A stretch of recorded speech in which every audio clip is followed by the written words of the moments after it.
Ladies and gentlemen, may I present you to the following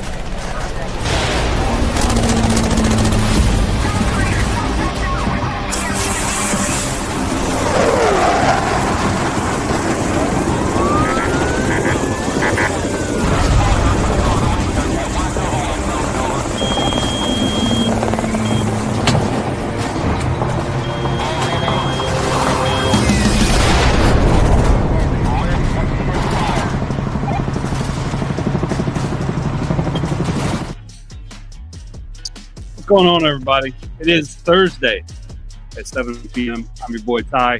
This is the Triple Threat Bet podcast. Glad to be here. We want to thank our guest from last week, General David H. Petraeus, former director of the CIA, former commander of the 101st Airborne Division. And I do want to shout out his book, Conflict, Evolution of Warfare from 1945 to Ukraine. Like, share, subscribe, and follow on our live right now. Tell your story. If you want to come on the show, hit us up at triplethreatbets@gmail.com every friggin' Thursday at 7 p.m. But before I turn it over to my boy Matt, I do want to say that this week we have William Stevens, retired Sergeant First Class, author of The Broken Mirror, Sergeant First Class Army. William Stevens, artillery guys, served in 1988 to 2008. So let's see what is going on with our boy Matt Johnson. Well, just another Thursday. I was really confused. I almost was gonna ask somebody on Tuesday where y'all at, but we're here Thursday. Hello, everybody. How you doing? Glad that you can join us again for another week and hear another amazing story. What's going on there, Mr. Willis from South Kakalaki? Looks like you found the coast. You may not ever go back to Kentucky, buddy. But again, just want to say hi to everybody. Glad you can join us. We appreciate the support, and we're excited to talk to our guest today. Al, I hope you didn't get thrown in the ocean. I hope you caught lots of fish today. Okay, that's all. Yeah, Al is day fishing today, and he decided it was so fun doing day fishing. He's going to go night fishing. So we wish everybody good luck. Also known as too much day drinking. So there's that. Yeah, very true. Dang, David, if you hate the East Coast, I'm afraid to say it, but enjoy the West Coast. Bob says, I've arrived, just had to be the bigger person and stay away last show. Why, Bob? What you mean? What you had to be the bigger person for? He wasn't actually on the show. We were just talking about it. You could have been here. But yeah, glad you could be here, CIA Bob. Yeah. So what's been going on with you, Matt? What's happening? Just lots of stuff, man. Busy. So a couple things for me. We always have like little announcements we can make. I'm a horrible parent though. I didn't come with photos. I'm not as cool as Ty. I just like to talk about it. Cole got an internship for architecture, so he's going to be working at a place and local to us to be able to further his education to build buildings. So I'm excited for him to do that. So congratulations to Cole. Becky has artwork hanging in restaurants in New Orleans right now. So she's painting paintings like crazy and getting them displayed. And Sierra's going to be starting her gig as the on-staff geropsychologist at the VA in Orlando in August. So everybody's killing it. And I'm tired. Like a lot of stuff going on. See, your son's an architect. Your daughter is a mind doctor. And so she's going to fix this, and then he's going to design our podcast studio. Yeah. Yeah, I keep telling him that. He keeps saying something about a license or something. I got to be licensed. I'm like, nobody gives a shit about that. Just give me the prints, Brett. But yeah, that's funny. Yeah. So what do you think about this week's guest? We got a field artillery guy from the Army.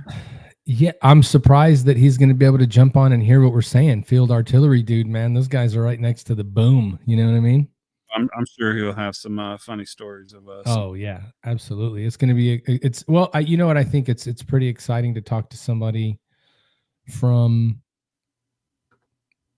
a generation way before us, 80s to 90s, right? That's predating us. So a lot of the guys that we I guess you'd say looked up to, or people that led us, or the example that we had to follow, are a lot of guys from that generation, right? When you first get in. So it'd be interesting to hear like how his his service was in that era versus what it is now, you know? Yeah, I remember being in high school. I think I was in 9th grade when Operation Desert Shield and Desert Storm. So that was the 91. So it'd be interesting to see. Like, I remember when I was in high school, me seeing, you know, the chocolate chip, you know, camouflage that they were wearing, going to war. Yeah. I remember thinking to myself, I knew at that point that I was probably going to join the military. Yeah. So there's no doubting, I guess, that generation of hard asses, those were my heroes when I came in. Those are the guys that were training us, you know, all those hard ass guys that got trained by the Vietnam guys. So it'll be fun. Let's get I had to do it, so you got to do it. Damn it. Dang, Julie, you didn't have to let everybody know that you're a youngin'. Dang. She was only 5, Ty. Only 5. Oh, by the way, thanks, Julie. Appreciate it. Makes us feel just as old as we are. Appreciate that. All right, here we go. Let's bring William Stevens on. William Stevens, retired Army Sergeant, First Class Field Artillery. What's going on, sir? Hello, gentlemen. How are y'all doing? Thanks for your service. Yeah, absolutely. Thank you. Thank you for yours. You paved the way. We just were talking about it. Y'all make it sound like I was like on a catapult or some shit. I don't know. Were you? I mean, you did serve a long time ago. Artillery then could have been big rocks coming out of wooden shooters. I don't know. I don't know. I was on a 109 A1 the whole time, all the way up to Paladin. So never light. So catapult is light. So yeah. Well, yeah, I think I got some age on you. You said you were in 9th grade.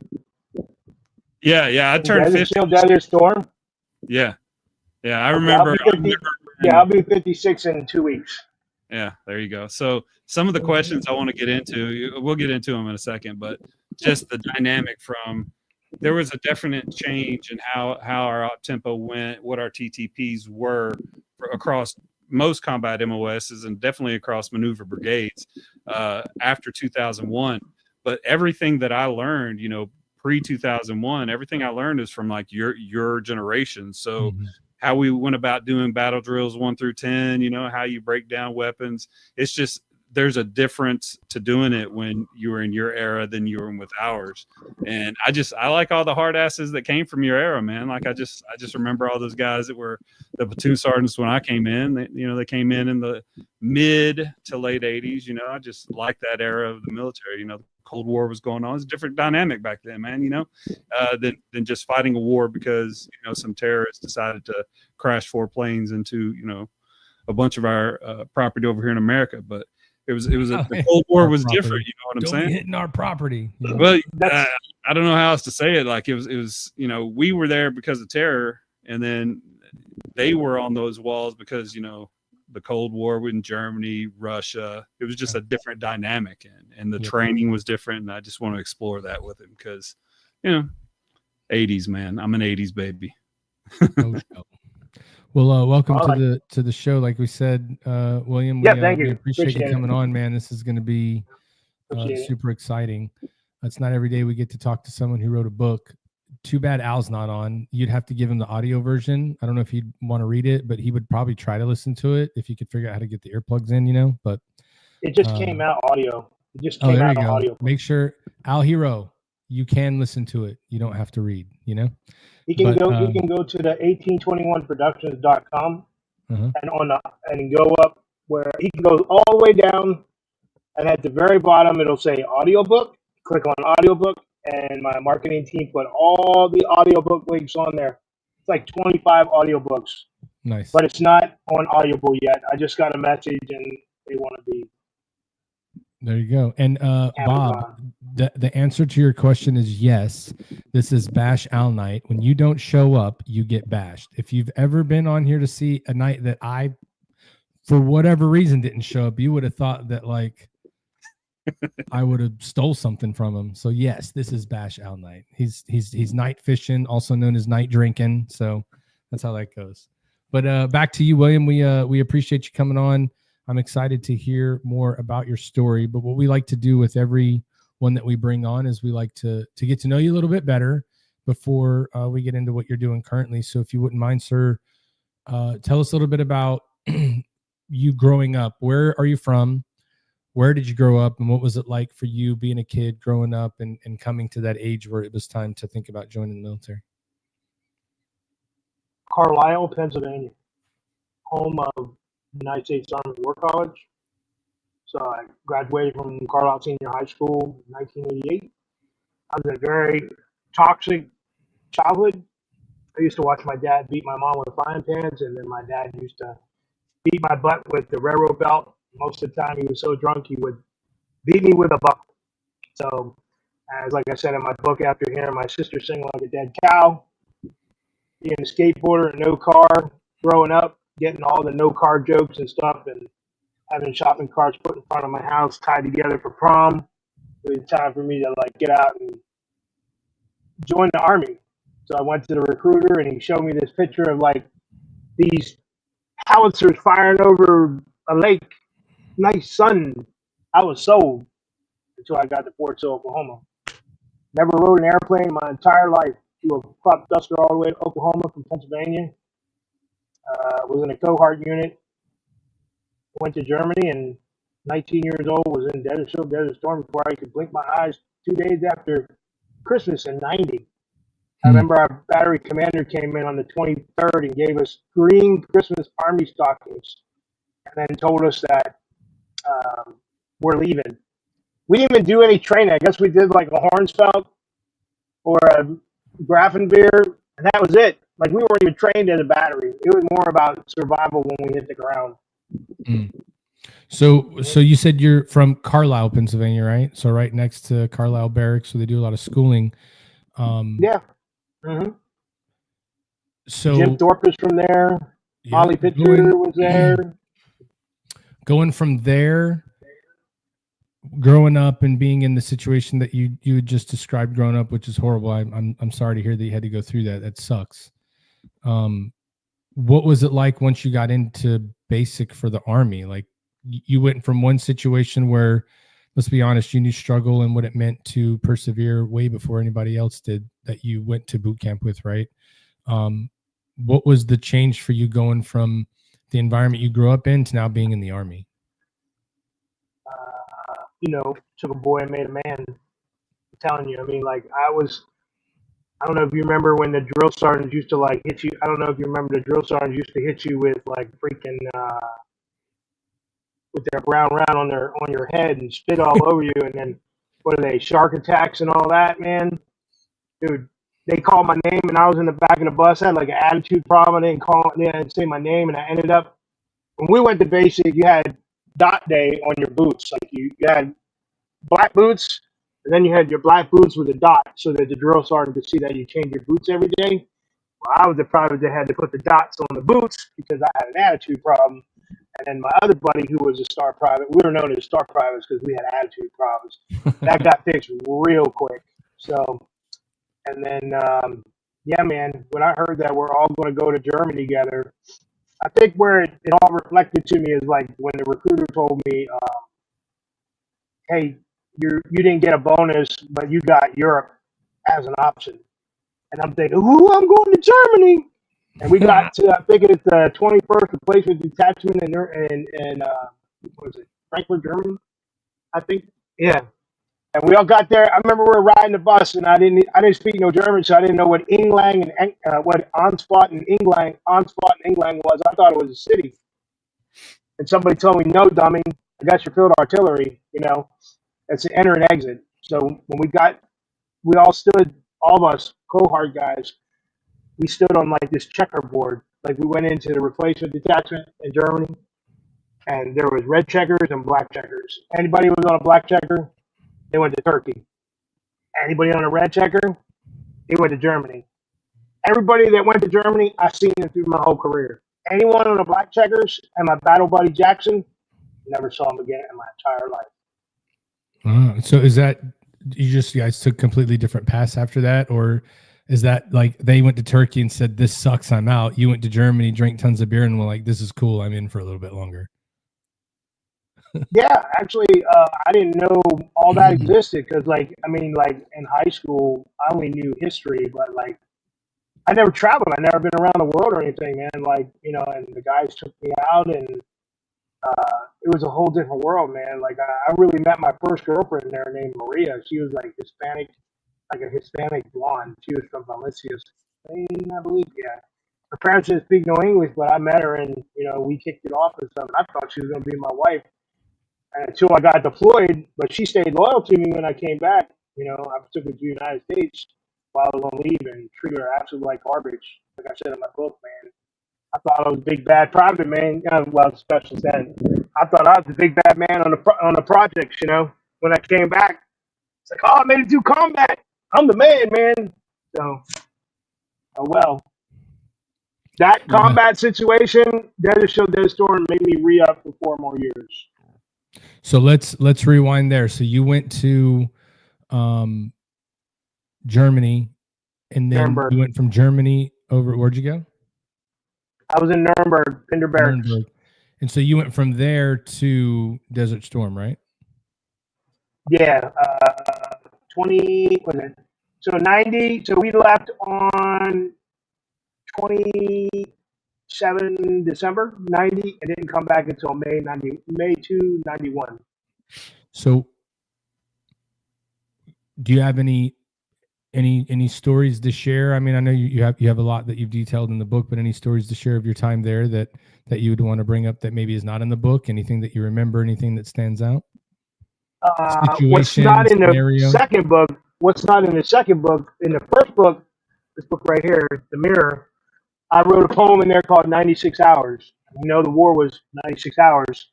So in artillery, back then, I was known as the powder pit man. So I had 2 jobs: dig foxholes and dig a trench out to wherever we were going to drop powder increments. I was the only white guy in the section, so I was considered as the Oriole. I was a double stuffed guy. So, and yeah, it was pretty funny, man. It was like dominant African American, so but only me, little guy. So it was pretty cool. I used to sit when they had fire missions. I used to sit on the trail of the howitzer and look in and see the number 1 man throwing the slinging around and all that. And I learned all that in basic training, but I didn't do any of that. I did more KP and Grafenbeer in Nuremberg. In Hornsfeld than I ever did because I was just private. But during the war, I guess the president said that there was a ceasefire, and our commander came down and said, "Hey, we're here to support the 7th Corps. We're going to die in place." And I remember hearing that, and I'm like, "Why am I outside?"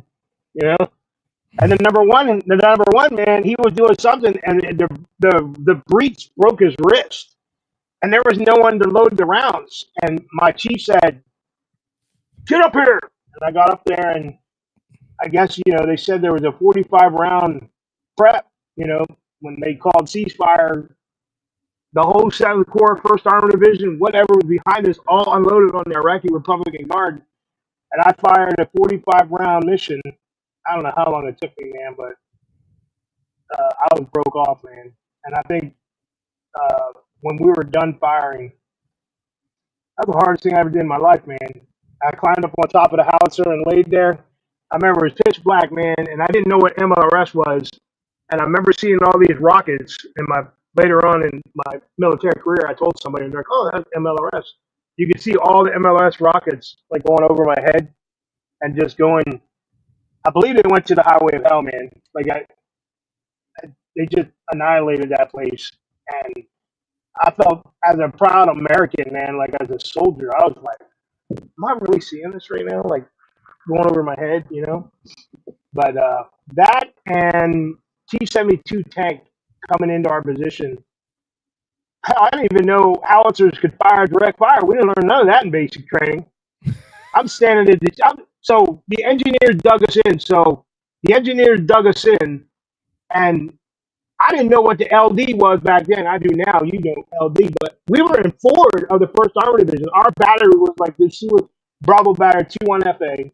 We were like the suicide battery. So we were to take indirect and direct fire from the Iraqi Republican Guard when the war started. So we were to hold in position Well, the whole first armored division, like all the tanks and all that, went over freaking LD. But while we were there, like prior to the war, we were dug in. The engineers dug us in, so you could look out in the terrain and not see us. So I was like, "They do this the big guns?" So we're at Chow, and I'm holding my plate, and I remember hearing over the speaker system, because back then you had like wires running to each gun, and you could hear it echo all over. You give your position away just like that. But I heard target that tank, direct front, shell HE, PD, charge 8, red bag. I didn't know what the hell that was. And I'm holding my plate, and I see we had these cards, these little cards we used to look at, the deck of cards with all the Iraqi weapons and Russian vehicles on them and stuff. And I remember seeing a tank. I didn't know if it was Russian or what. I just remember seeing a tank peek out over the berm and turn its thing and fire into our position like twice. Now, artillery rounds didn't, I think we just chased it away. But like, I'm standing there with the other privates holding my plate, and all you see is the guns drop their direct fire, and all focus their fire on one position. And I was like, damn, I just lived through this. I can't believe I just lived through this. That's crazy. That was like my first real combat experience. Yeah. So the moment that you're sitting there holding a plate, this is plate. Yeah.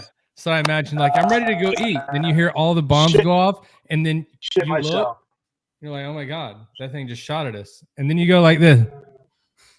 Are they gonna shoot me? Yeah, well, and you're like, it's the coolest thing I've ever seen, probably, right? It was a long time ago, so I dropped my plate and probably, I don't know, I might have shit myself, man. I mean, I gotta go. I don't know, man. I mean, it was just like my life flashed right in front of my eyes. I mean, people say, they've been engaged in combat, but like, I mean, like I had never in my life thought that, I'm looking at this card that they teach us back in, Pandora barracks. We're sitting in the classroom and they're like, BMP, P-72, P-74, all this. I'm like, never again. And here, a 72 or something comes into our position, and hopefully somebody got him later. But that was scary, man. That was real scary. Yeah. So after that time, you said you guys got there in December and left in May. So what were you guys before, doing? during, and after the storm. What were you doing after? You know how they say, like, provide comfort? You ever heard that? Mm-hmm. Provide the comfort.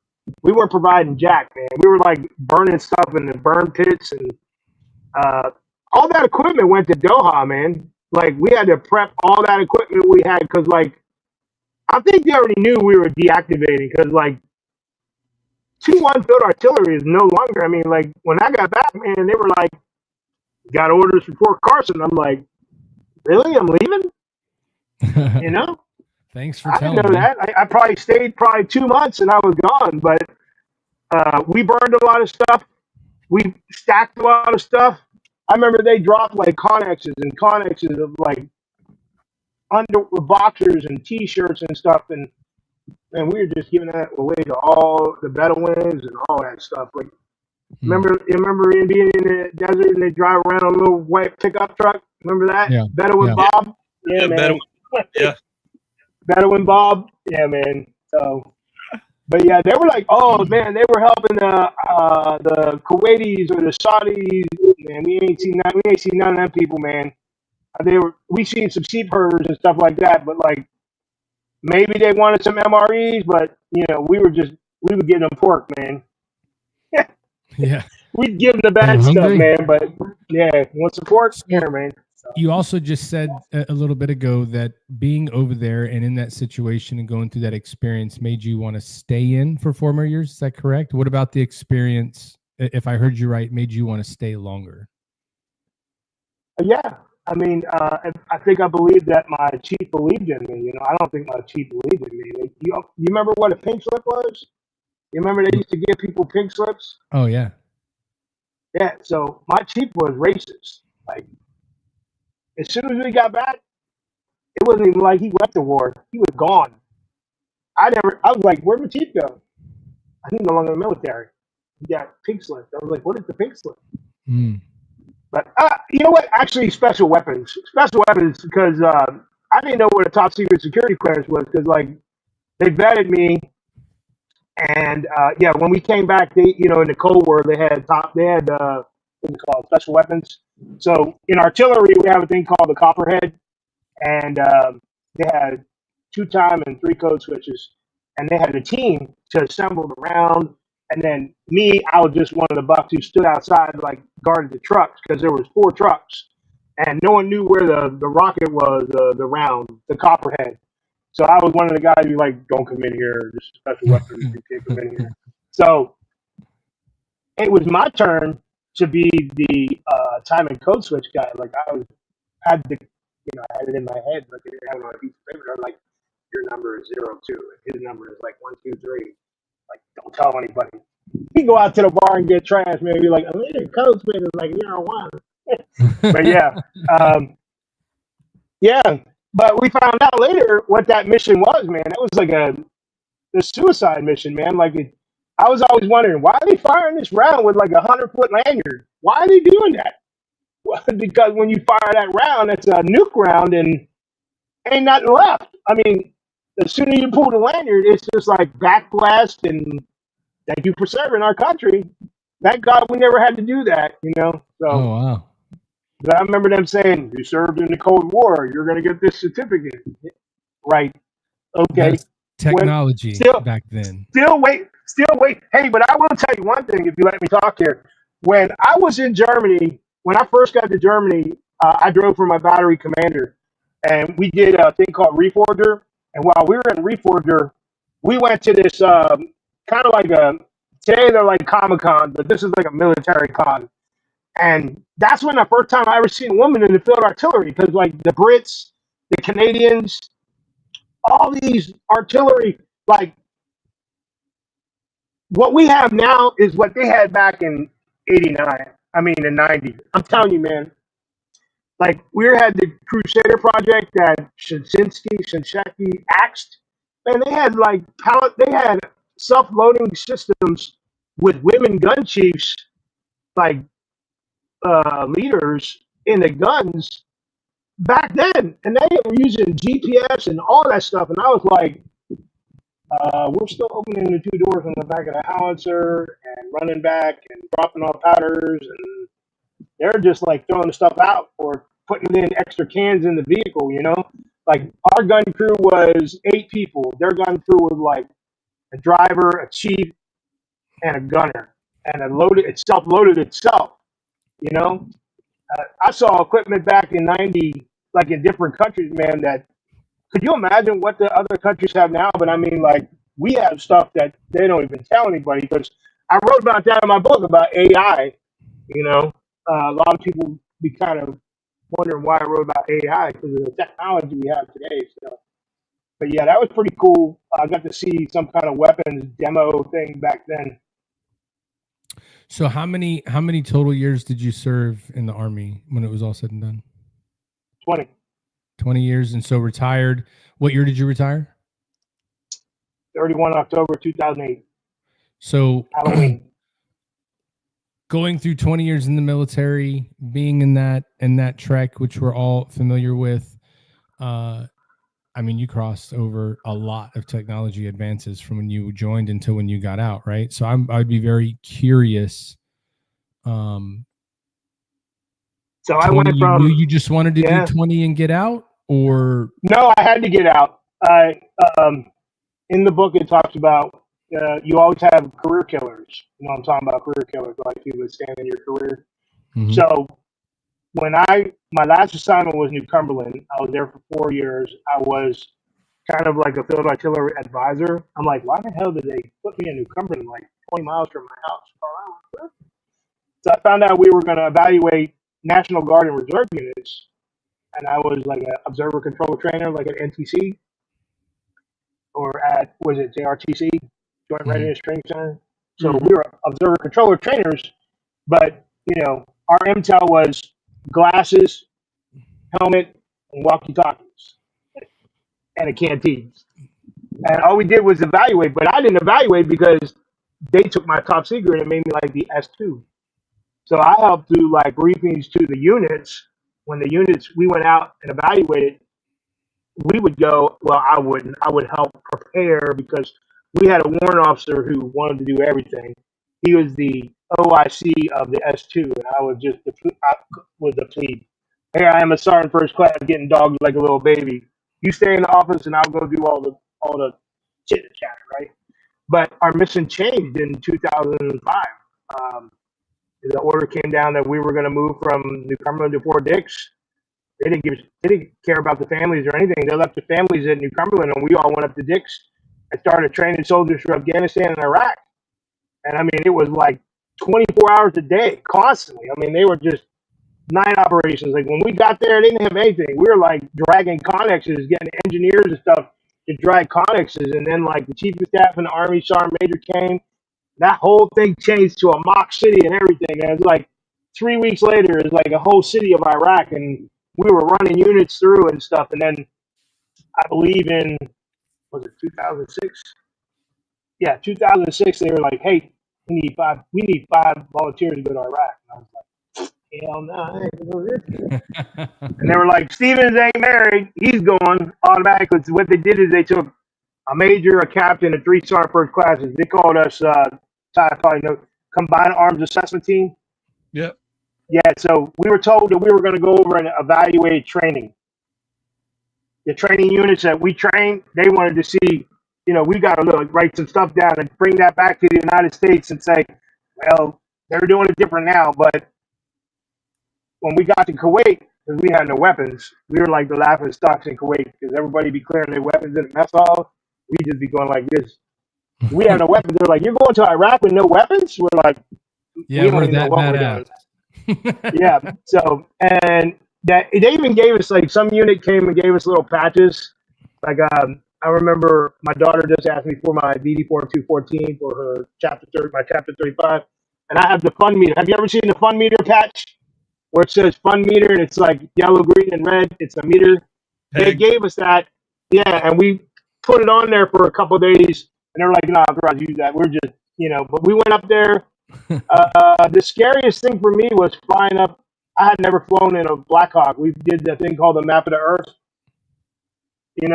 We flew with 101st Commanding General. He flew in a bird, and when we flew, our bags were in another thing.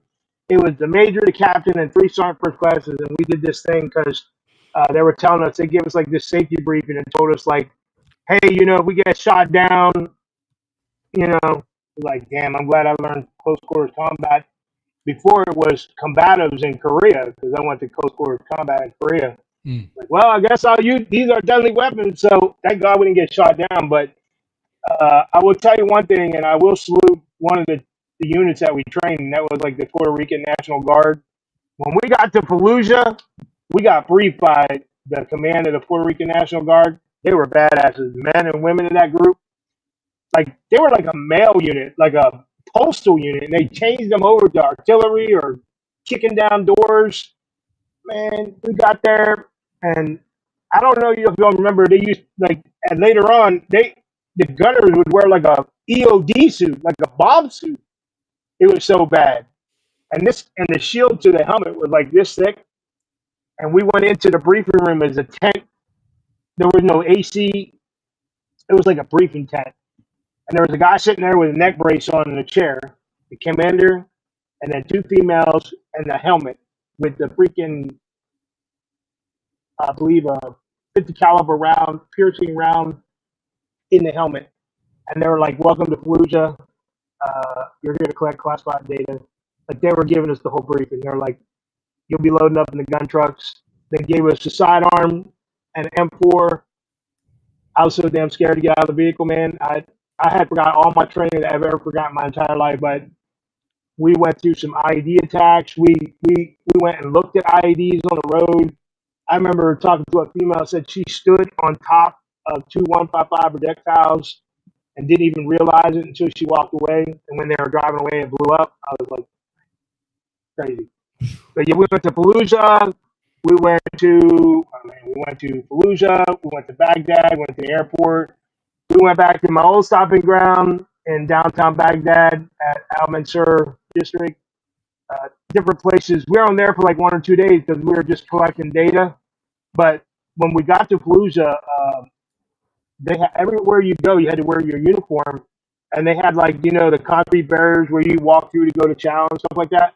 It was mandatory. You weren't allowed to go outside because, like, I guess this guy and this girl, two soldiers, they were engaged to be married. Day before we got there, a mortar came in and bounced them all over the concrete barriers, and they were like, "Yep, a mortar landed 300 meters from your tent. You got to sleep with all your gear on and everything." I was like, "Not again! All over again! All over again, man!" Yeah. But yeah, so it was quite an experience, man. And then like something y'all don't know, I got credit for writing for the Center of Army Lessons Learned. That's where the whole writing started. Like we went back to Fort Leavenworth, Kansas, with all this classified data, gave it to the designers and all that, because we're out there drawing circles of like 25, 50, 100 meters when you're in the gun truck and you have the distance and all that.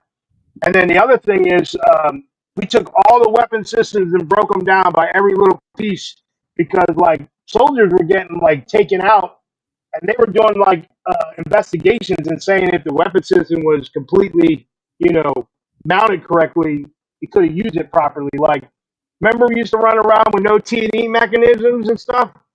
Yeah, man. So we took pictures of the T&E, because I'll send you Ty, not the manuscript, but the call manual. It's unclassified now, but when we got back and it came out, it was the most solid publication in like 2007.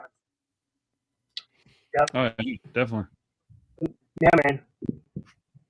So I know that Ty wanted to. I was going to say, Ty, now would be a good time to kind of go through the I think we talked about a question that begs to that. Knowing 20 years of service going across the 80s, 90s, and into the 2000s, right? That's three different, I guess you could call it, eras of how things go. I know you had some questions formed, like mindset kind of stuff from the beginning to the end, right?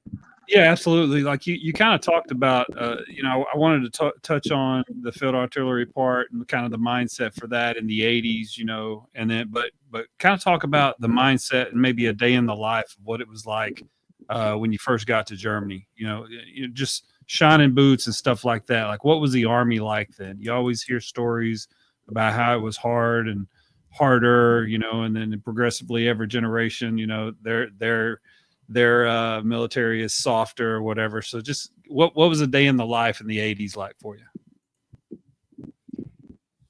I had to go to this thing called Head Start, man, where you had to learn like German signs and all that stuff, and everyday hello stuff for German and all that. Germany, like, when you go out, we weren't allowed to go out unless we had a Head Start. So like we were banned to the barracks. So I didn't know the army was like that, because like I didn't know what council statements were, because all they did is beat your ass. Yeah, man. So I remember the first couple of days I was in Germany. I met this dude named Gonzalez, Corporal Gonzalez. No, Specialist Gonzalez. Man, he dogged me out so much. I was just hoping to like go die somewhere, because like he was my roommate. He was always inspecting me, and my chief didn't know it. Like they would dog. I was a private E1, man. Like they were dogging the crap out of me, man. And then we were getting ready to go to the field, and my chief said he was coming to inspect my stuff, and they told me they needed me down in the shower in the latrine to clean up. When I came back, they trashed all my stuff, and I had to learn, man, that you can't tell on people. Like it was just a thing, man. Back then, man, if you tell on somebody, man, they're gonna beat your ass. So yeah, that's now you can't do that, man. Like I know in basic you pull the punk card and all that, and they counsel you and all that, but like it was all wall to wall back then, man. And then like the equipment, I was only heavy, so I went from 109, which had the double doors for the ammo on the back and all that, to 109 A7, 109 Alpha 4 or something. Now it's like 7 or 8, Alpha 8. But I think the best thing I ever did in being a paladin was at Carson. They brought the paladins into Carson, and We weren't allowed to go to the motor pool, but I was Snoopy staff sergeant. I used to go down there and snoop around, and one of the instructors from Fort Sill saw me. He's like, "What the hell are you doing inside the vehicle?" He's like, "Just looking." He's like, "You just earned yourself an instructor badge." I was like, "What do you mean?" He goes, "If you're so cautious and curious, we're going to make you an instructor." So I was like, they gave me this big ass book and was like, "You're going to learn the Paladin before we come." And I learned like a month. Like they had demonstrations in the motor pool, and I used to like, when nobody's around, I used to power shift with my knee and stuff before we started going out and doing fire missions, because it was all, nobody saw that stuff, but like it was cool, man, because like they saw something in me. Like I had that drive, and it made me feel really good. So like the military made me feel really good, and then there were times where it wasn't really good. So yeah, absolutely. I do want to talk about that too, but stuff from the book. But like, can you corroborate this story for me? So I remember hearing a story in 2003 about it was a Paladin operator that evidently was in a firefight. Some stuff happened. I don't know if their position got overrun, but whatever happened, that he had to drive the Paladin back, and I guess some of his unit had either gotten evac'd or killed. I'm not for sure, but can you corroborate? Have you heard the story of a Paladin driving up Highway 1 during 2003 after a firefight? Highway 1 is in Iraq, right? Right. Yeah, straight up Baghdad. It was somewhere between Iskandaria and before, I guess, the third ID. Never heard of that in my entire life, but I have heard of people like stealing tanks and driving them out of like armories and driving M1 downtown and stuff. Yeah, not a Paladin. I heard the only Paladin story I ever heard was the Paladin couldn't fire on a mountain, and when we were at Carson, we proved them wrong, because I remember we used to get these things called hip shoots. You know what hip shoots are? No. Hip shoots are when you're driving a Paladin. See, the Paladin had a built-in GPS, so once you were on grid, you were driving along, and a fire mission would come down, and you would stop. Not like the old artillery, you just stop and back up on the trails and stay there and fire. A hip shoot is they give you a mission, all 3 guns, so you have 3 guns in a platoon. We used to have 8, then you have 3, like 4. It was 4 then. Now you have the 2 wingmen and the chief, or the point, and we would all be driving it in line, and the mission would come down, and we would stagger because of security, and then the mission would come down, and all the gun tubes would turn a certain way, and it would be like boom, boom, boom, boom, boom, boom, like load the round. Fire mission, chief verified data, freaking the HE, the PD, put in the charge. It's already loaded, man. As soon as we stop, man, the round's already loaded. And it's like, better make sure that data's right, man, because like as soon as you hit the buttons on the automatic fire control system, that thing just shifts and goes by itself according to what the fire direction center sits down, digitally. As soon as you fire, man, you're already a target as soon as you fire, because once you break that barrier in the sky or the radar, they know where you are, so you just lower your tubes and keep going. So I follow it right. Hey, but yeah, that computer you're talking about, is that called the Common Hardware Software? Is that the CHS you're talking about? The targeting? ACS. Hold on. Yeah, what's the targeting again? APHs. Oh, yeah, exactly. I remember I wasn't an FDC guy, but I used to go up to FDC and snoop around, because I always like to know how the hell we get that data, because we'd be in the meeting, they'd be like, fire mission, and they talk about APHs. They had to go to APHs and all that, but we learned the automatic fire control system. It was a data board. I don't know what it looks like anymore, but I know a couple of my friends, they still secretly train people in different places. Like, I would like to see that gun go away, because I heard that they're coming out with like I just wish they would get away with all the mobility, because we just go to drones, man. Because like whatever we make, man, the drones are going to kill it, dude. Right. I don't care if it's got balloon tires on it or what, man. What the tire inflation system. I did see that they were trying to put a 109 tube on a Striker, and that failed because you have to have leveling system to hold it so that you don't come off what's called the trunnions for a balance. So it's been a while for me on the artillery thing, but I'm pretty knowledgeable. It's still stuck in my head. But once you turn on a, what is it? How many wheels are on a freaking, I think it's six wheels. 6 wheels on a striker. As soon as you turn sideways and fire the round, it's almost like you have to like drive into where the angle of the position is and fire it forward. Because as soon as they did the testing at Fort Sill and White Sands, as soon as they turned the tube and fired, it like flipped over. And they were doing all this robotically because like they're gonna have a gun crew in there trying to fire that thing and then kill those people in that gun. Everything was done robotically. But yeah, that was pretty wild.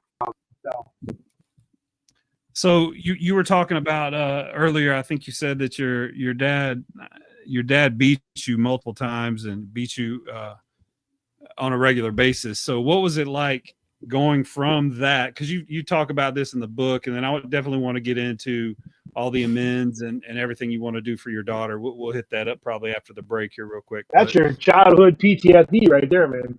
Right. So what is that though? So I never knew my grandfather. My grandfather was a railroad engineer on the Pennsylvania Railroad. I remember my dad. My dad was a 2-time Korean War veteran. He was in Pork Chop Hill. I never knew that until before he died when he was talking to me about that. But I remember. So in my book, my first book, my friends used to call my parents the monsters because my mom was obese, my dad was a drunk, and my sister was mentally retarded, and I was just a skater kid. Like I was kind of like Eddie Munster.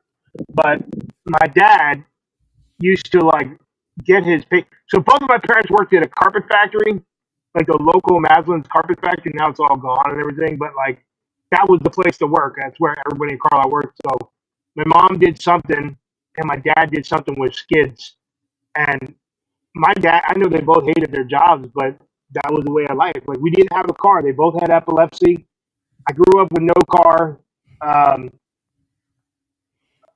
It was just terrible, man. I mean, like I was in all low level classes, and my dad, he used to like drink his paycheck up at this place called the Locker Room in Carlisle. It's probably still there too. I mean, yeah, it's still there. It's an old bar, but he would come home and take out on my mom, and they would get in an argument, and I would stand there as a small kid and watch this, and he would just go and start grabbing pots and pans and start throwing. He hit my mom a couple times, and then. Like, I remember I brought a girl home when I was like 16. Her name was Gretchen Horick, and I was going up the steps, and she was going up there, and he was calling her a whore, and he went and hit me with the belt, and it hit me on the leg so hard that the square of the belt leave an indentation on my leg, and I had to tell my friends that like I burnt myself or something like that. Like back then, nobody cared about child abuse. Now they do, and you know what? I always hid my childhood PTSD because a lot of people thought they got my PTSD from combat. But I kind of disclosed when I was at Walter Reed, when I was talking to my group of 11 people, that I think a lot of the PTSD, I already had it in the military because, like, when I was a staff sergeant, man, I used to punch walls because I lived in the barracks. Man, I'd get so pissed off at people, man. I'd just go back to the barracks, man, and punch the walls until my fingers were bloody. And then I would clean myself up, put my uniform on, and look all professional and be, the guy I was, and never thought about it. And then got myself in trouble a couple of times. So I would say, thank God, God gave me a couple of chances. So, yeah, man, childhood PTSD. That's why I write. That's why I wrote books, man. I don't want people, one thing you don't want to do, man, take your childhood PTSD into the military with you, man. Really, you don't. I mean, back then it was like you did a good job, or when you were in combat, you didn't go to therapists or anything like that. Now, hell, they'll make a video online that you went to combat and, I don't know. I don't agree with all the TikTokers in the military uniform. I always tell them you're coming home in a body bag, and then the parents attack me. You're an author. You're talking about mental health. And your kid doesn't need to be on social media with no clothes on either. in uniform. I mean, all good facts, God, right? All facts. girl be dancing, and then they do the stop thing, and she's in her bathing suit and going back to the uniform. Man, this whole military is woke, man. Seriously. If I would, so in 2008, when I was getting out, because I had severe mental health issues, I talked to my wife, and she's a psych nurse, and she said, "Hey, why don't you go down to Walter Reed and get evaluated?" And I went down there, and like 2 weeks later, they gave me orders. I took them back to my unit. I told my sergeant major, "I'm out. I'm gone." It's like, man, that would have been me. You have been your career over. Well, I gave up my rights to be a soldier when I went to Walter Reed. I wasn't a big bad sergeant no more. But I think if I didn't go to Walter Reed, I probably would have unalived my wife and my daughter. That's why they kept me there for a year, because they were doing research on soldiers that come back from the battlefield. And I'm sure you hear the horror stories, man. Guys and gals want to go back to the battlefield so bad because they ain't got nothing left here. They ended up unaliving their family and end up being in jail, and then unaliving themselves in jail. So it's crazy, man. Yeah, absolutely. I think that's a good point there, Ty. Let's take a quick break, and then what we want to do afterwards, Stephen, come and talk about your book, why you wrote it, everything that you can, that we can get out of there that is important to bring up to people, and really encourage everybody to go out and read the titles, because it definitely helps people get through some of the things that, like you just said, I don't know why, don't go into the military with these issues, but when you're coming out, it's just a book that can help you get through some of those things. So we're going to take a real quick break. It's all about military transition, man. Yeah. We're going to take a quick break, and then we come back. We're going to get into the new book, and then we could talk about the other book as well a little bit afterwards if you'd like. Yeah, no problem, man.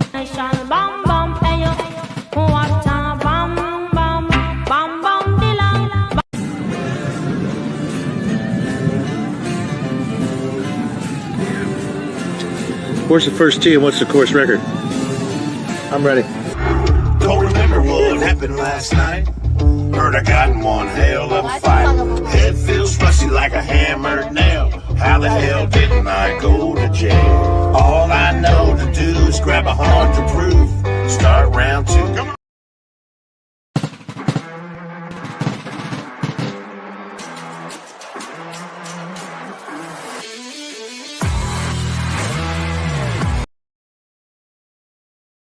On average, we lose 22 veterans to suicide every single day.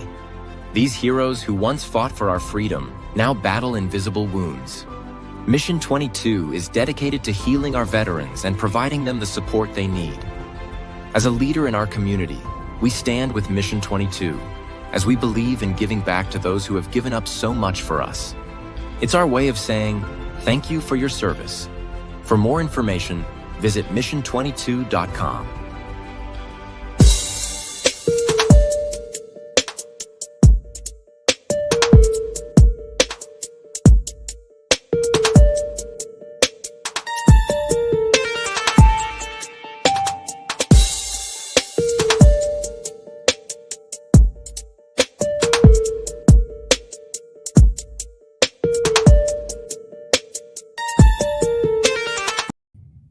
I always forget to talk about Zach Edwards. Zach Edwards is the owner of the dispensary there up in Oklahoma. So Zachariah Edwards, guy I served with in the Army. Appreciate you sponsoring the show, brother. Yeah, this is gotten pretty deep. I saw him on David's podcast, and then I was to the book, and then the burning question that you get to is like, he seems like he's wanting to make amends for things he did to his daughter, and he all the money that he makes from this book, he wants to set his family up. So let's bring him back on and start talking about some of those things that are his actual PTS, and let's start deep dive in the broken mirror with William Stevens. Yeah. Appreciate you so far, sir. But hey, I appreciate you so much for sharing everything. But right now, let's get into the book a little bit. First of all, Dave Willis Jr., thanks. He hit me up while we were on break. Yeah. So I have a quick question for you on your book, right? So your book, it's filled with honesty, and you're being very open about a lot of things. There's not a lot of people that would share so much. So, what was it that inspired you to share all of that information, all of those details, and you just put it out there in the open, right? Knowing that, honestly, you're going to get asked a lot of questions about it. You're going to have to answer those questions, and sometimes it's harder to go through back and ask them or answer them over and over again. But what inspired you to lead with that much detail and put it all out there? Pain.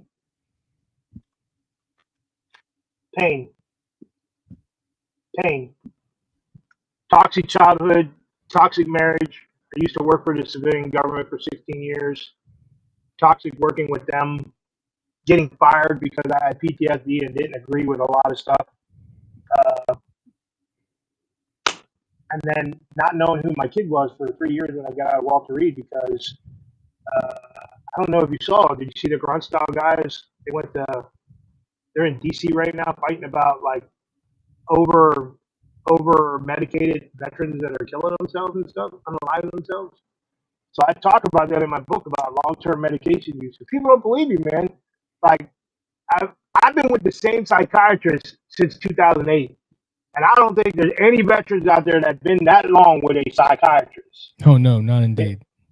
No, my guy and Dr. B, he's the best because he inspired. He told me, "Why don't you write a book about your daughter?"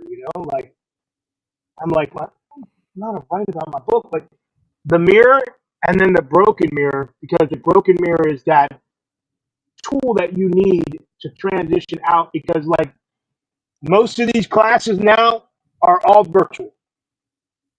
These people ain't learning nothing, man. Most of the seniors get out of the military, they don't even know how to write a resume. I know people that pay hundreds of dollars to get a resume made because they don't even know how to write counseling in a military. So that's why I wrote about resume writing. But the broken mirror is opening Pandora's box to a world that people need to understand, because I just saw there were 2 guys that came out with Warriors to Civilians. Have you seen that book? Mm-mm. Those guys, you need to get them guys on your show. It took them 5 years to do that book. You can ask Brian. He's the Marine Corps guy that does Every Day But Saturday. Mm-hmm. He had them on their show. Those guys are amazing. So I would love to collaborate with those guys, because they did a 5-year book, and I did 1 year on my talk to text, and it's almost like they cover areas. Because as soon as I saw it, I bought the audio book and listened to it. It's like 12 hours long. I listened to it straight. I just laid in my bed and listened to it on and off. It was amazing, and I'm like, wow, I need to do my book in audio.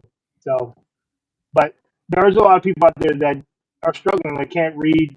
They have a disability, all medicated. Yeah. That's why I did the audio book. So, but yeah. And thanks for the Pentagon Review Board, because I don't think there's a lot of people out there that know that when I had that TSSCI security clearance working for the government, you just can't go out and write a book, man. You got to go through their public affairs. They got to review it. You go ahead and put something out there. I learned one thing. You don't use names. When you're doing negative stuff, you don't use names, you don't use organizations, and you damn sure don't use locations. Mm-hmm. They will come back and get you in a heartbeat. So if you know, you know, and that's why I say the system or the click in my book, So calling out the government because they treat people, and I'm not talking about our administration. I'm not the political type. I'm talking about lower government working as a GS employee, where you have people that stand in your way, that are jealous that, one, you wrote a book before, and everybody comes in the office and you sign it and all that stuff, and then they target you because, when you go on usjobs.gov and you fill out that thing and it says, "Are you a disabled veteran?" Do you claim 30% or 100% or whatever? Yeah, you remember, you eat those words, because when you go to work for that organization and you start getting for promotions and stuff like that, And I also talk about when I was a security specialist, it all comes back on you because like when you start disclosing in a book that you have PTFE, people feel unsafe around you. They feel like you're a time bomb. And that's why when I got out from the civilian government and got fired, I said, karma's a bitch. I'm coming after you. So I put this book out, and I didn't think that I would get nominated for the ERIC HOFFER Award. I didn't think I would win 2 national book awards for military, self-help, personal development. Mhm. Now I got selected for Author of the Year, and you can see they're different categories: nonfiction, self-mastery, and personal growth. I was blown away when I saw that. So yeah, well, I mean, if you think about it, you know, when you look at the book, William, that personal growth is definitely a real category that you can help people in. You know, you write a book like this and you're very honest and open about what you've been through and what it was like. And, you know, part of that book being the voice of the voiceless, right? Like I'm willing to say it. Someone has to, it's like in that instance where somebody has to start the conversation in order for it to be had. That right there is 100% personal growth, because so many people are afraid to do it, you know. And thinking of that, you know, what does it mean to you, you know, in the book Voice of the Voiceless is part of what that is. Like, what does that mean to you in the context of mental health, especially for veterans? How would you describe what it means to be that voice of the voiceless? And what would you say to anybody out there that's struggling and wants to find help, but you know, they're either afraid, they don't know how, they're not sure what to do? How would you talk with them? I'm the voice of the voices because I live in my RV. I'm out in the trenches every day. Like I got the logo. Like I'm trademarked for my logo. This 1821 production is my platform for my mental health journey and my 2 books. I learned one thing from Rich, from call him out, Rich, from International Impact Book Awards. It's not selling books. It's not about selling books. It's about telling your story, getting on a podcast, building the platform. Once you build the platform, they will come. Mm-hmm. That's why I'm pushing out the Kindle and the audiobook, because there are people with disabilities that they don't give a crap about a hardback or a softback, and neither do I, because I don't read. I listen to audio stuff because I have that disability. Like I can't comprehend words. You know, I had to find a professional editor to edit, because like when I talk, and you know, when you ever talk to somebody that says the word like all the time, like I had like 800,000 likes on my manuscript, and it took them like 80 hours to edit that thing, and it came out to be a masterpiece. Yeah, I mean, it's a I thought I was responding to somebody else that's in there. So for that, it's going to be. Sorry, Matt. Oh no, you're good. It's going to be a definite. Yeah, it's not even about. It's not even. That's why I create. Yeah. Yeah, it's not even about selling the books, man. Yeah. So I have like too, for sure. The website is what helps people. We created it 2 weeks ago, and we have 3,000 views already. Yeah. So go into that. Like, what's been the response for you after this book has come out for people that have read it? Like, have you had a lot of people reach to you and ask you for advice, or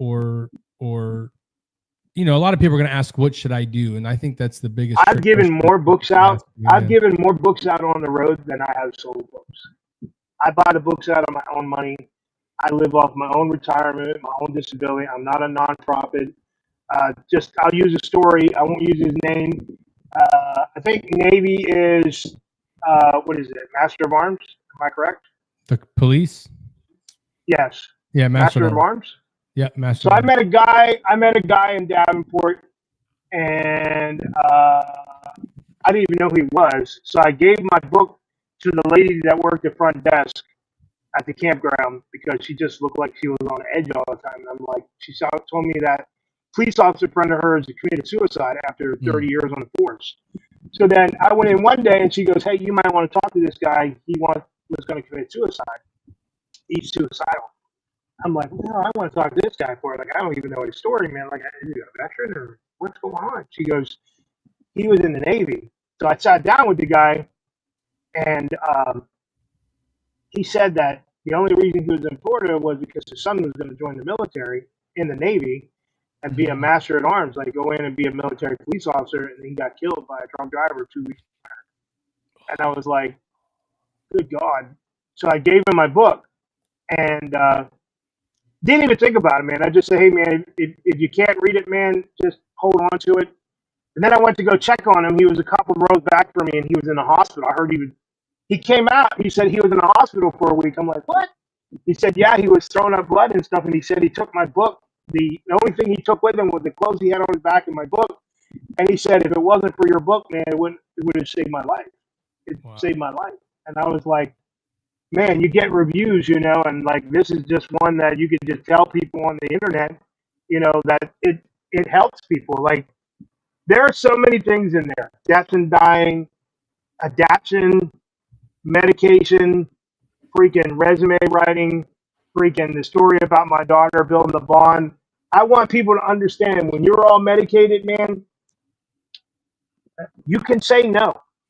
You can say no. Because that's what Grunt Style Foundation is all about right now.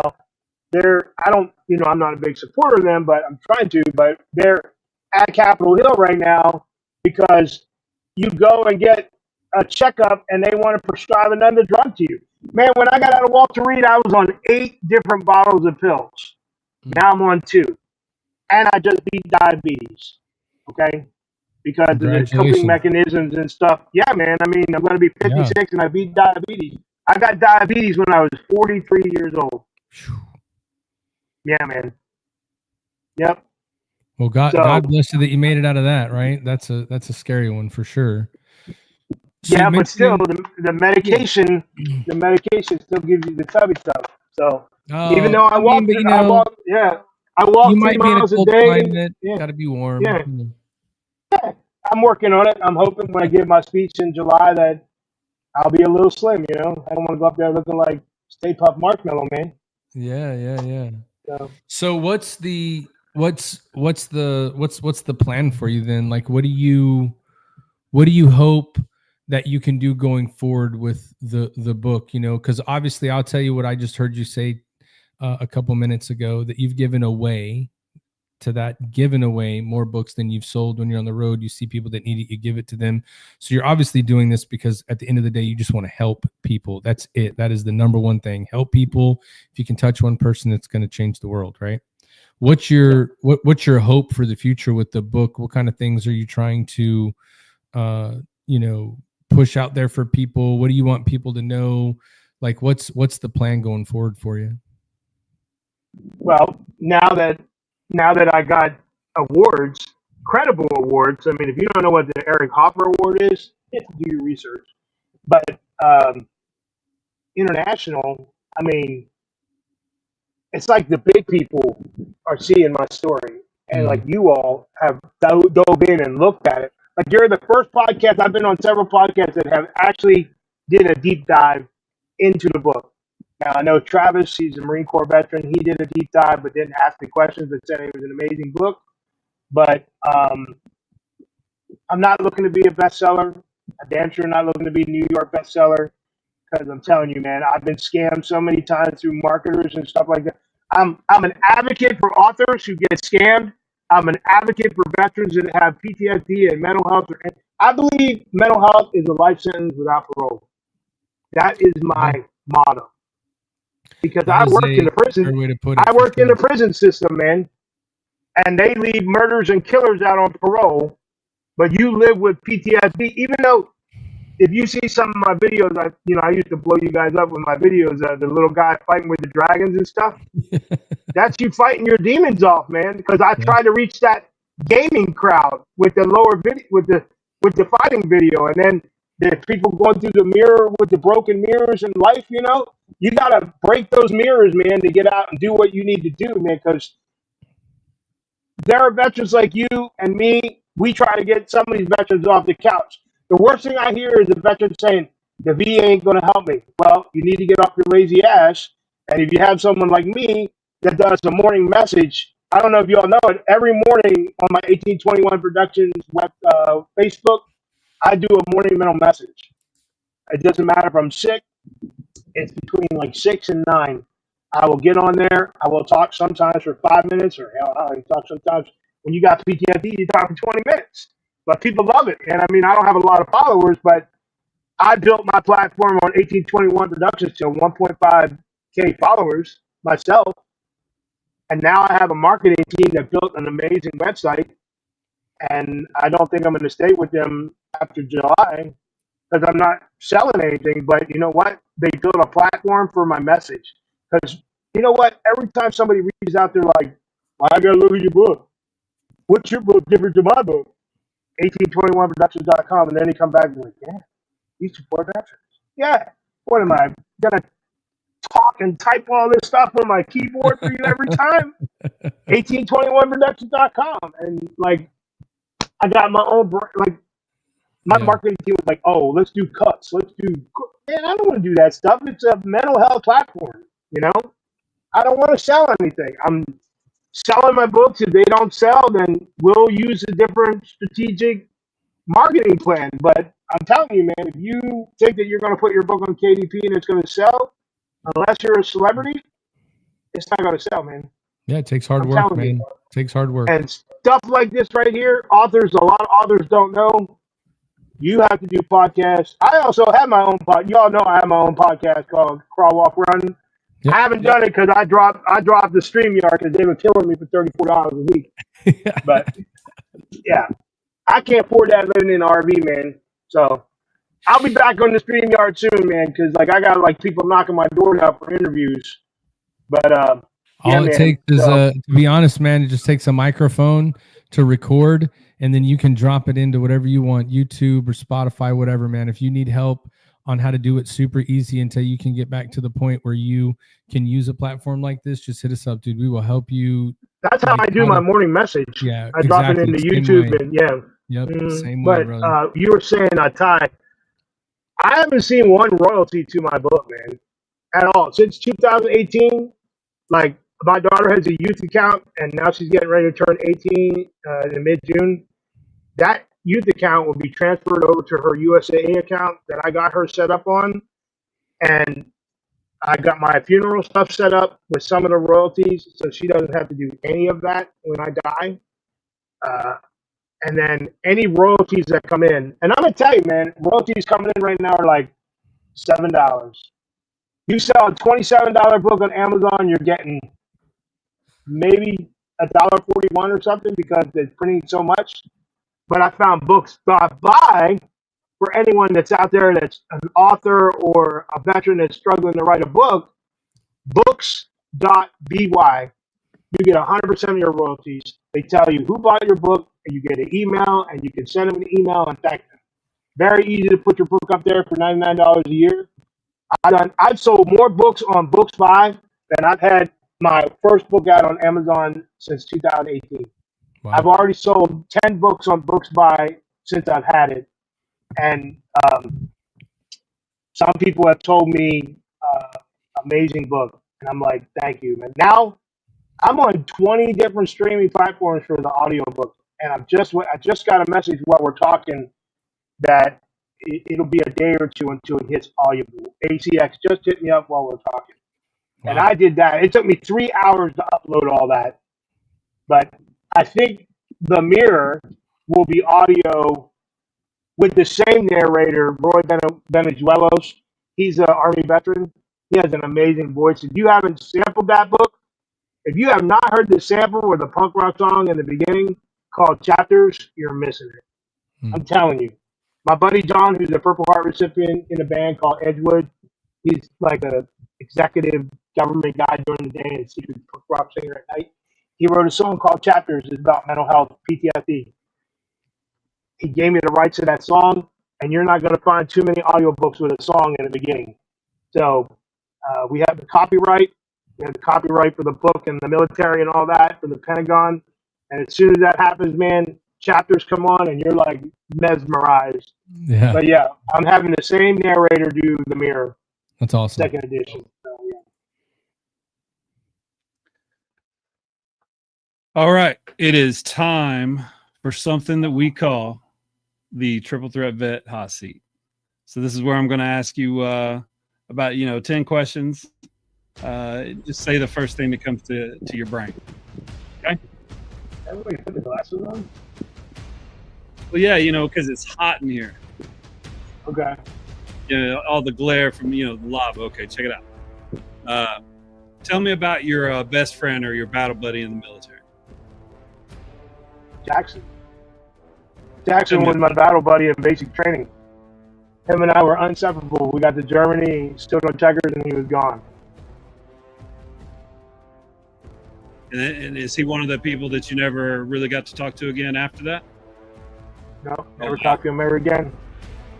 Oh, wow. He was there. He showed me I don't know, man. I'm just saying, the brothers knew how to shine boots, man. They really did, man. They show you the little secrets and stuff, how to do the boots. Jackson was always there for me, man. He was like, don't tell on nobody. Always be driven. Always do this. And he came from, like, Alabama. So I remember Jackson. I'll never forget Jackson. So. That's good stuff, man. I went to basic training with a guy named Jackson that recently retired as a sergeant major. So he stayed in a little bit longer than me. I retired as a sergeant first class, and he stayed in a little bit longer. But yeah, shout out to you, Jackson. What is the most unique place in the world that you've ever visited? That I've ever visited? Yeah, that you've ever been to. You've ever visited. Audie Murphy's grave in Washington, D.C., because I'm a Sergeant Audie Murphy recipient. I remember. Oh, wow, that's amazing. Took my mom there. That may be the best answer I've heard to that question. No, she never. Yeah, man, Audie Murphy. Yeah, okay. I may have to stop asking that question because that's the one. Audie Murphy's grave. That's a good one. All right, describe yourself in one word. One word.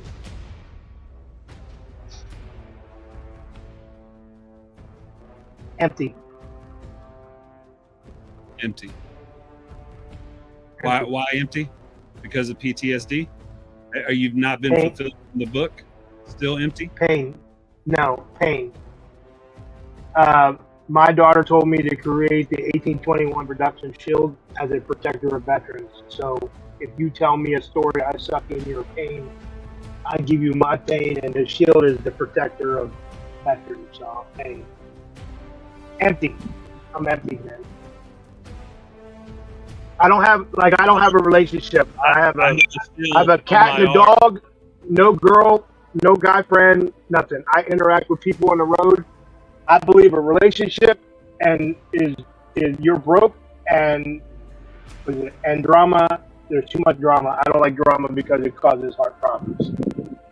Empty. I'm empty, man. Very true. I like the shield though. I have a shield that has a very sentimental reason to be on my body, so I appreciate the story of your logo for 1821.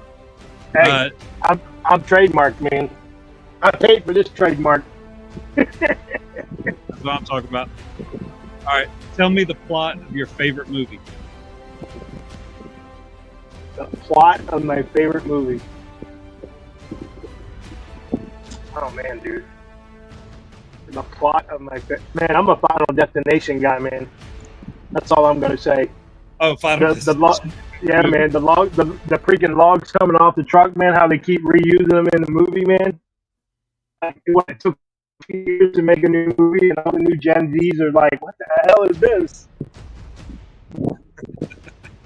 Or Star Wars. I grew up in Star Wars, so I don't know, man. I like the Kylo Ren guy. In my first book, I wrote about Star Wars nonfiction characters having PTSD. Because if you watch Kylo Ren in the Death Star when he's like in control, he's got the 3-sided saber and he's just tearing stuff up, man. There's got to be some kind of mentally thing going on with that guy. Oh yeah, absolutely. But I think that's perfect. And that guy also was a Marine Corps veteran. Right. Yeah, I've seen his TED talk where he talks about the calming that acting did and how he learned that he really did appreciate his time with the Marines, but acting was a better way for him, for his vessel, so to speak. Yeah, I love that. I love that artistic shit that comes out of the Marines. Sometimes that's cool stuff. Hey, what is your favorite band?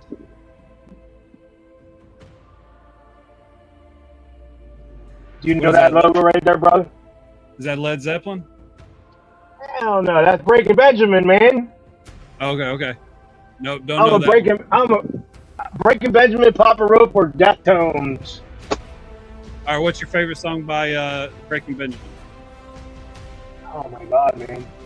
The new song that came out. They're working on a new album called Awaken, but the song that sucked me in before they were Breaking Benjamin was So Cold. Gotcha. All right, it's time for the most important question that we ask on the Triple Threat Bet Hot Seat. I answered that question last week, man. I Remember? I know. In the chat. You got to answer the records for posterity now. So, who is the greatest, Prince or Michael Jackson? Oh, you can answer that question all the time. Oh, Michael Jackson, man. You knock me off of my feet now, baby. Papa's got a brand new bag. And recently, as you can see, Michael Jackson's been down, but he's making a comeback. So it is now 26-35. So I appreciate that. Wow. So hey, last question for the hot seat. You've been on a couple podcasts. You said they've not done deep dive. We did do the deep dive. What are some things that we can do better, though, to make our show even better?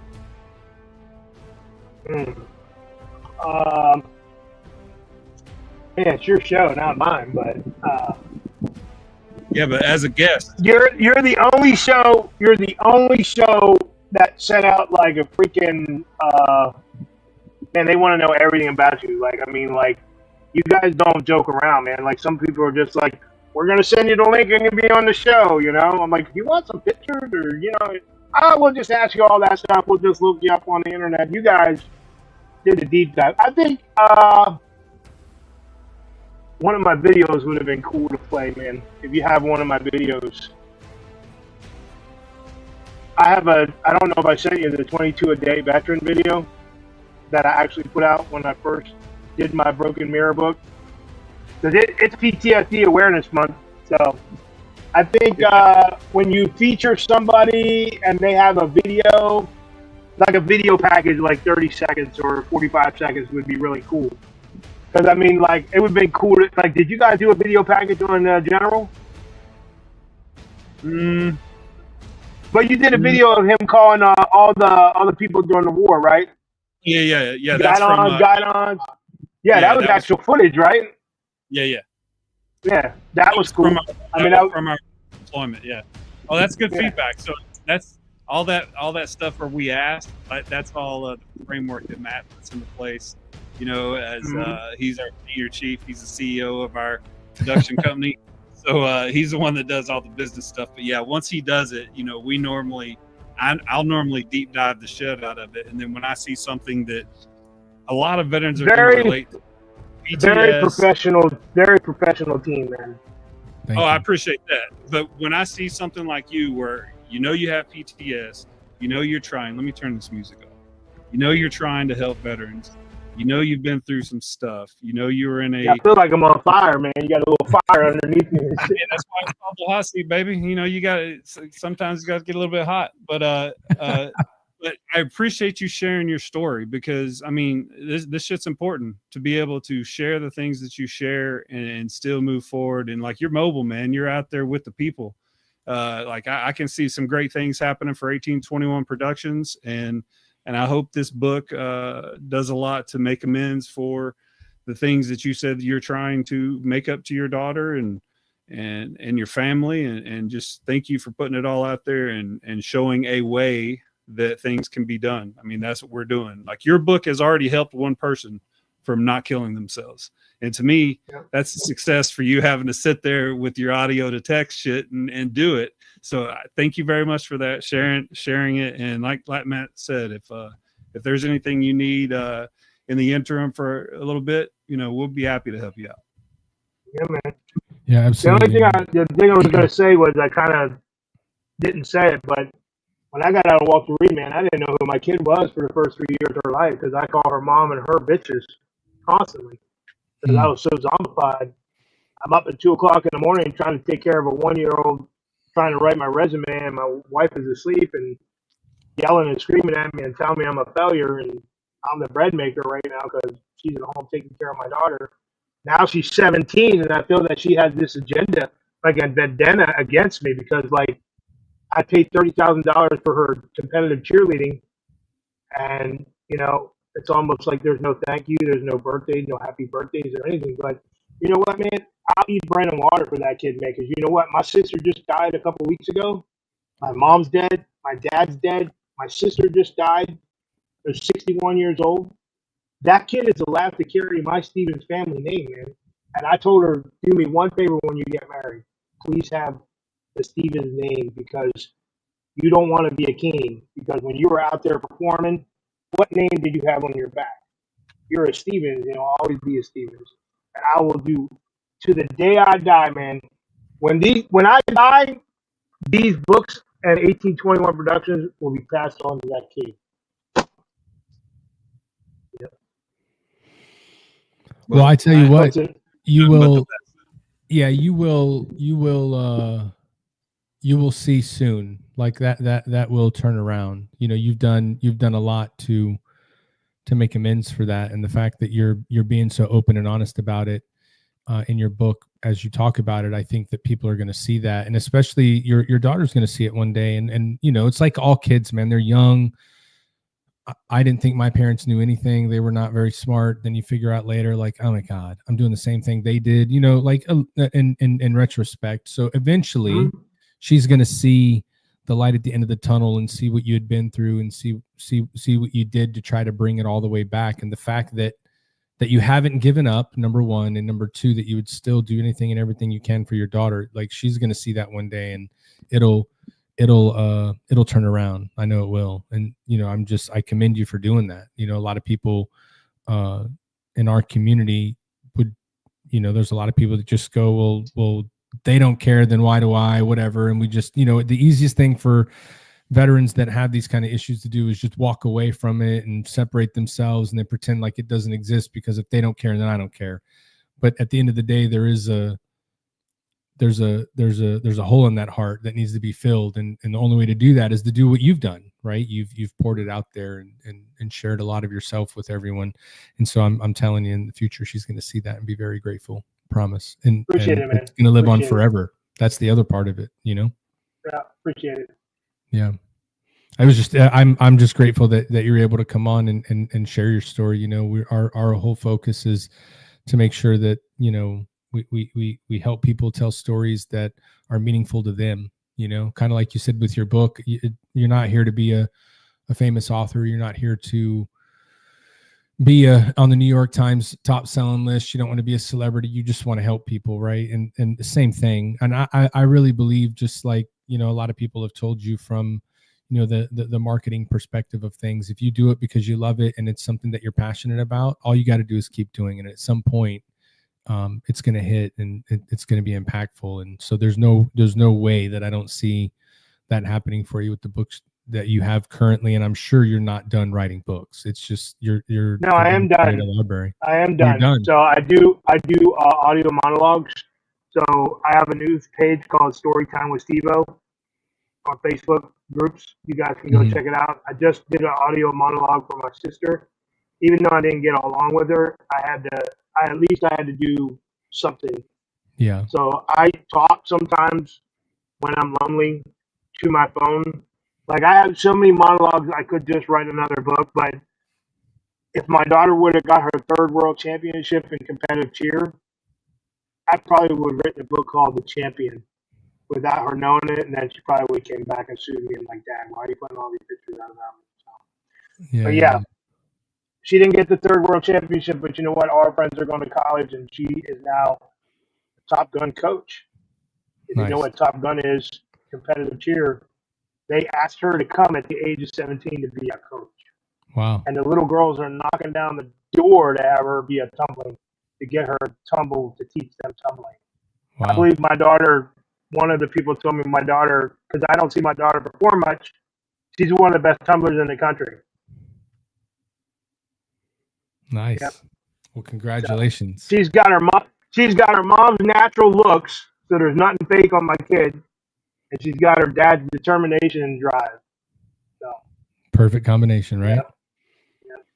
Absolutely. Well, man, I'd like to say one last thing. Sure. I added something. I don't know if you saw it or not, but people will see on the 1821 Productions under contacts. In my book, there's all the emergency contacts. So I told my marketing team to put all the emergency contacts from my book. So now when you go to contacts and you're suffering, you click that little green dot down in the corner that says play, and that's a calm rainstorm while you're reading. And then if you go and you need help, you can always go to contact. You can directly contact me. Call me, 717-448-8145, or contact me on the contact sheet. I'll get it. Or there's the emergency contact list right there. And now we put the scroll at the top for the crisis hotline. So it's all about helping people, man. Yep, absolutely. So the message is getting out there, man. I mean, like, I've been on Facebook since 2018 on my regular William Stevens. I got 700 followers. We created this website. We got 3,000 followers in 2 weeks, man. Nice. I told probably more. I told my marketing team, I'm like, do we have a viewer? Because there's people like, I'll be on a podcast, be like, I looked at your website. See anybody look at my website? Now I have a viewer. So. There you go. Hopefully it picks up for you after we launch it. You know, it'll be up on Friday of this week. So share my link, man. I appreciate it. Share my link. That's all I ask. Share my link because everything's there. I don't have to share any pictures or stories. Videos are there. All that stuff is under media and all that. So yeah. With your permission, I'll grab a couple videos and we'll play them during our break. For the next couple of weeks, we'll play some of your videos during our break. I really appreciate you coming on, sharing the story. That's the big thing I get out of this is the production aspect of it is being able to, record this, hear your story, hear your thoughts, and then it's all out there. Hopefully your daughter watches this. So hey brother, appreciate you, and we'll talk to you soon. She will watch it. I'm gonna send it directly to her when I get it. So thank you for your service, everybody. Thank you, gentlemen. All right, William Stevens, everybody. Yeah, that's pretty cool. Absolutely, man. Like number one, I do like to read books. I do listen to books, but I don't know if I could ever write one, man. That takes a lot of discipline. I feel like I'm a disciplined person about things, but I don't know if I could write a book. I just don't know if I could really put the effort to sit down and put those kind of words on paper. You know what I mean? That would be a hard thing to do. I think I would look back at it 20 times and be like, am I sure I want to let people know this? Man, that's a brave guy for putting that much honesty into some pages for just complete strangers to read and be like, oh my God, and go, no, actually, this is really what it's like. Like we're not pulling any punches here. This is what it is. So good on him, man. That's a brave guy. He definitely is brave for doing that. I respect the shit out of him for it because I know I could never do it.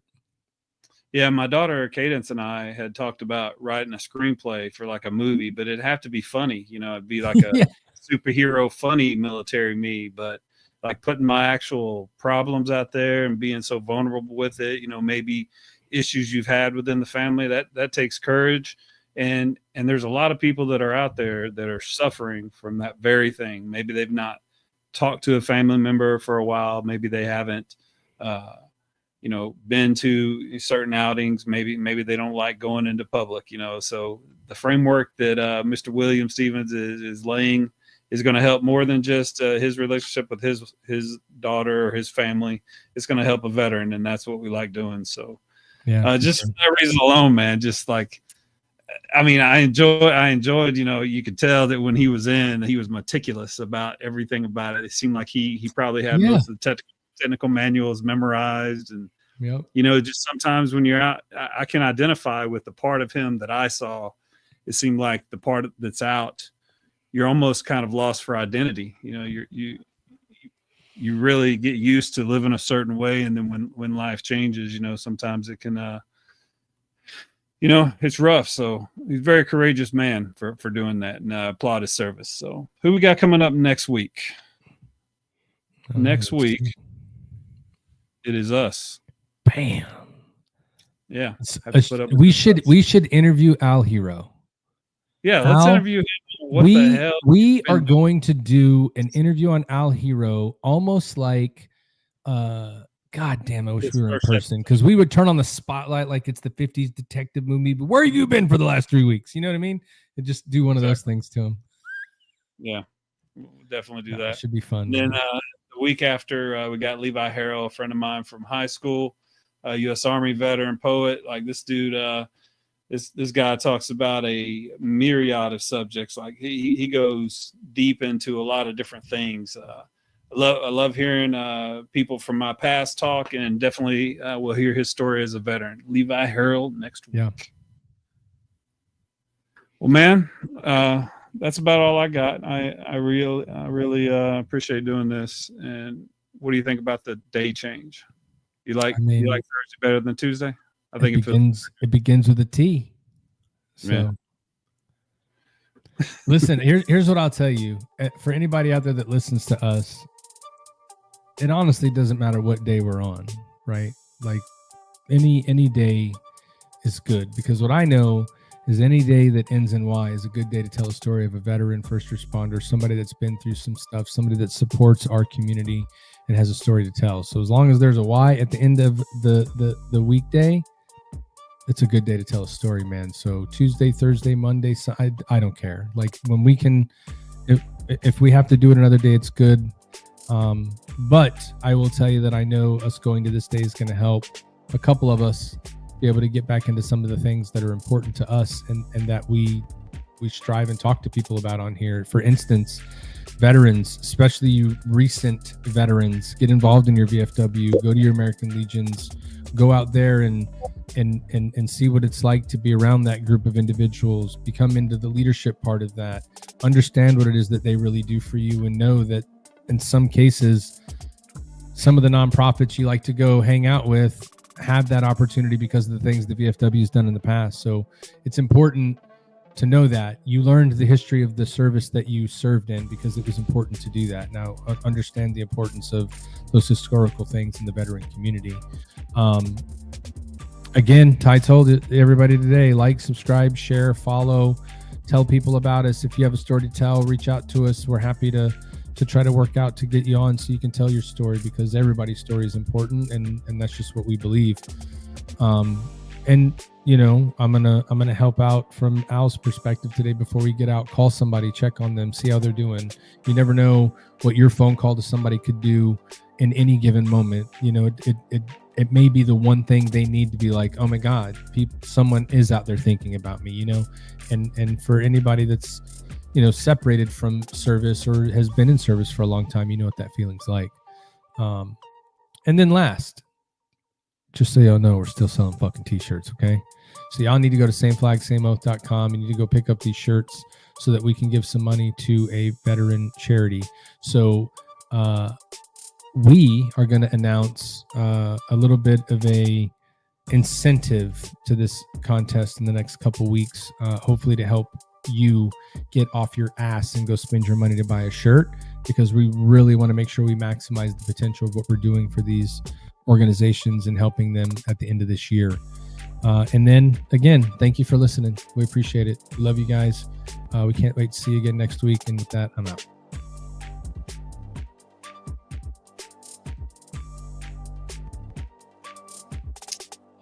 I want to thank William Stevens for coming on. It's always good when you can connect with people. That's why we do the show. Hey, for everybody watching on TikTok, thank you very much. For everybody watching on Instagram, thank you very much. Be sure and like and subscribe. And go to sameflagsameoath.com. You'll see I'm wearing the Project Zero shirt right now. So if you buy the Wax Poetic shirt on sameflagsameoath.com, hopefully we can give Project Zero some money. So, hey, until next week, next Thursday, until it's Al Hero's time to be, we'll talk to you next week, and have a great day.